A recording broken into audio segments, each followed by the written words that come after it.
Ben, généralement, quand on décide de se lancer dans une formation MBA, après plus de 15 ans de pratique professionnelle, c'est mon cas, c'est que derrière, nous avons des motivations, des ambitions et des attentes bien spécifiques. Un objectif de changement de carrière ou de secteur, un besoin de se remettre en cause ou un projet professionnel qui nécessite la maîtrise ou l'acquisition de nouvelles connaissances et de nouvelles compétences. Mais on se rend compte rapidement que cette formation MBA va au-delà de nos attentes initiales. Personnellement, j'ai entamé cette formation avec un projet professionnel de création et de développement d'une unité opérationnelle. Et donc l'acquisition d'une vision entreprise, d'une vision transversale de toutes les fonctions de l'entreprise figurait parmi mes principales attentes. Du marketing à la finance, à la microéconomie, en passant par le management de l'innovation, la gestion des ressources humaines. Donc c'était grosso modo ça mon besoin initial.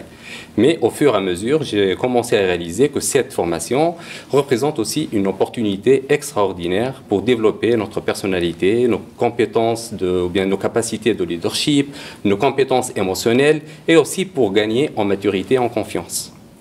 Donc finalement, c'est ça je suis très satisfait. J'avais un besoin. Bon, j'occupais un poste très intéressant, un poste du directeur, mais je m'attendais pas. Bon, j'ai entamé cette formation pour avoir une vision d'entreprise, une vision complète.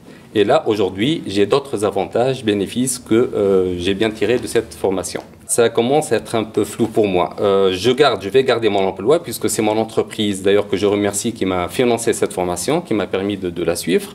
Et donc là, j'ai une discussion avec mes supérieurs pour envisager justement la création de cette nouvelle BU au sein de mon entreprise. Donc ça va être ça. Donc bon, aujourd'hui, je vais prendre mes diplômes, etc. Je vais faire la fête avec mes collègues, avec ma famille, avec ma femme, etc. Et puis la semaine prochaine, je reprends le travail pour envisager ou bien pour entamer le business plan qui va permettre de développer ou bien de créer cette BU. Ma femme, elle peut vous le confirmer. J'ai trop changé à la maison. J'ai trop changé, je deviens plus patient, plus calme. Bon, ça c'est... bon, je réfléchis beaucoup, je réagis pas à chaud, etc.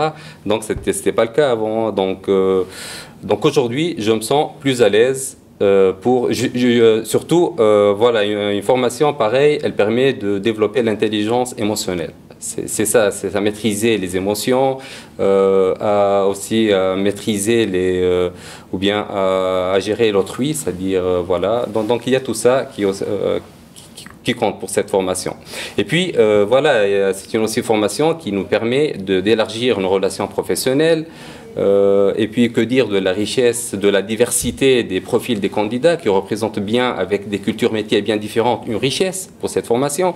Moi, personnellement, j'ai pu observer, découvrir et apprécier de nouvelles façons de penser et d'appréhender les problématiques. Et ça développe chez nous une ouverture d'esprit qui sera finalement notre art principal pour affronter les nouveaux défis qui nous attendent prochainement.